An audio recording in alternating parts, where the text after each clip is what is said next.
Well, hello, everybody, and welcome back to Radio Entrepreneurs. I'm the host, Jeffrey Davis, and through all this change of this economy, we are streaming more stories than ever, talking about entrepreneurships and business.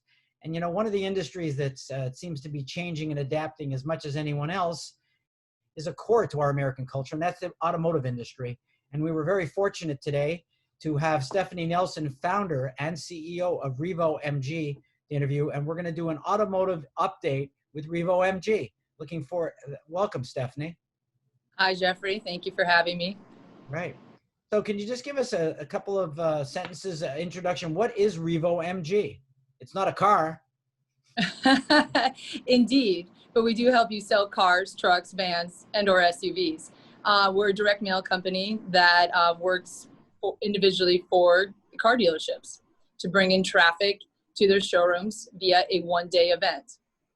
And we primarily cater to their own customers. And we have a unique ability to transform their lists into vehicles sold. Well, that must be music to their ears in this economy. You know, your clients must be going through a hard time. Is there an issue with inventory and OEM vehicles that you're having to deal with and that they have to deal with? I guess I would define the current state as it's not like a paint by numbers painting. By that I mean every dealership and every OEM is working under different parameters, restrictions, or success. You have some dealerships that still haven't brought back their entire sales team. You have some dealerships that never stop selling through it all. You have some dealerships that they don't have the inventory to support the current demand. And then you have others that have too much inventory and they're trying to meet these large objectives brought on by the OEM. But there seems to be a universal theme across, I would say, every dealership, probably within the country, is there is a need for pre-owned vehicles. For two reasons. One, when some stopped selling, they weren't pumping pre-owned into the auctions, and that auction prices are tend to be a little bit higher right now. And two, let's say you are one of those OEMs or dealerships that you don't have enough inventory. If you don't have enough inventory because the supply chain is a little delayed due to the recent circumstances, you have to sell pre-owned. So if you're looking to sell your vehicle, I think now is the best time to do that.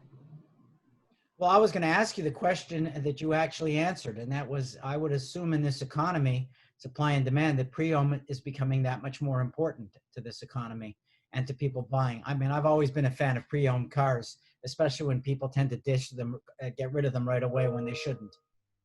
Well, yeah, and also, you know, we have maybe buyers that are in the market today that weren't in the market pre-March due to, you know, there maybe people moving to suburbia, kids not going back to college in their urban towns where public transportation was was their main mode of transportation. So it's unique times, and I hate to sound like, you know, everyone else around the water cooler when I say that. We're constantly pivoting, and at reVo, what we've done is, from day one actually, is we built a product that is low risk and is unique to every dealership. And furthermore, with today's selling state, we've expanded that product line to make it so we can meet every dealer's, I hate to say demands, because that's not right. I think the better word is comfort level. Every dealership's comfort level, because everyone's comfort level is different. That is true. We know that. And everybody's risk tolerance is different also. Are you finding that you're having to develop a lot more sort of, you know, you're an ad agency, so to speak, pitches in this economy, and are they situational, or do you think this is more of a trend for the future? I'm not quite sure I understand what you mean by the pitches and trend for the future.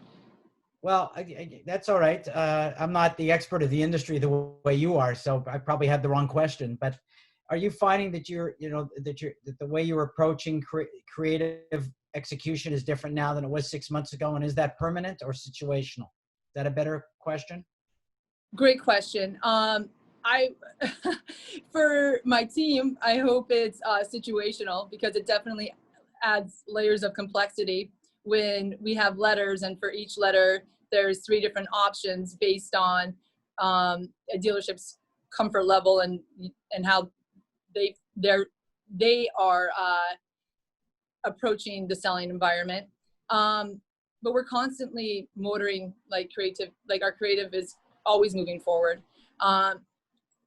One thing that really stands out, Jeffrey, is in the beginning of March and April, there was a massive push for all of these dealerships to take on a virtual selling approach.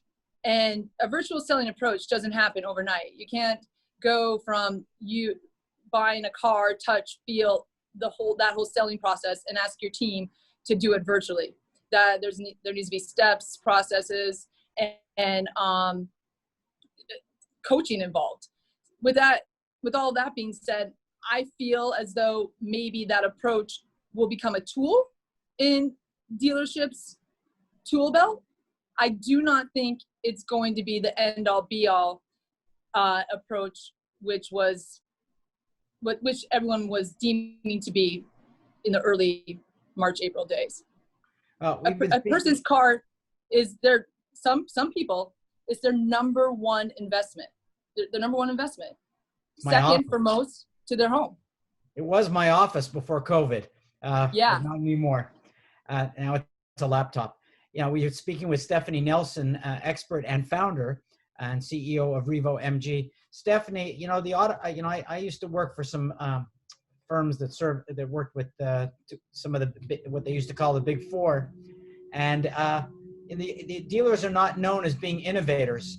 How do you see dealerships in this economy? Are they adapting fast enough? Do they need to, what's going on? Yeah, I think they are. One thing, and it's a theme, and it's not for every dealer, they trimmed a lot of fat. And they found, so how they become innovators is they've learned how to stretch a dollar further, where, they were just slinging money around like it was the wild, wild west. In addition, some of the dealers that are having inventory issues, right? They don't have them. There's only so much supply. So instead of just selling on costs, they have to find other motivators for the customer, because the lowest price, they're not going to lose a ton of money when they only have so much money to make based on the number of vehicles they have in stock. So a big part of the industry has always been incentives.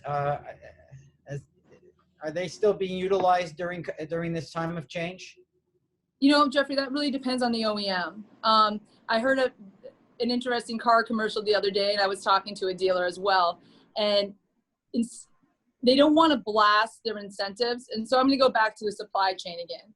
The dealers that don't have a ton of inventory, they don't want to blast the incentives because they don't want to overpromise and underdeliver. So if everyone out there, if you're listening to the radio on these individual car dealerships ads, you're going to hear the word newer, and we can upgrade you to a newer vehicle. And I thought that was brilliant, because what it is it's saying, we're going to buy back your vehicle and upgrade you to a newer, which probably will be pre-owned, unless you're willing to pay unless you're willing to go into the new car without the huge incentives that may have been in play in May and June. So since things are tightening in the automotive funnel, let's assume that we're not talking on a radio interview. What's the competitive advantage to reVo in your marketplace? Oh my gosh. Well, 2. 1, we're low risk. I don't like fillers in mail, Jeffrey, and I don't like fillers in food. It's always been a platform, less mail, you can still have the same results. And that doesn't necessarily, my competitors don't preach that, let's put it that way. And in addition, we've always had the buyback component. So people can come in, and we even include a Kelley Blue Book value. So they're getting their pre-owned vehicles to restock their lot, and they're doing it with reVo for not a ton of money. And I hate to use the word guarantee, it produces an ROI, and I only know this based on our repeat customers. Well, you're being too modest. One of the reasons we reached out to you was that we were told on Radio Entrepreneurs that Stephanie Nelson was the competitive advantage. And that's why we've asked you if you would return and give us industry updates, automotive updates as we go through the year, because we know that's an important industry in this country. So until they see you again on Radio Entrepreneurs, how would people find you and reVo MG? Oh my gosh. Go to www.revomg and hit contact for more info. Great. I want to thank you for being on the show today, and look forward to more conversations with you in the future. Remind everybody this is Radio Entrepreneurs.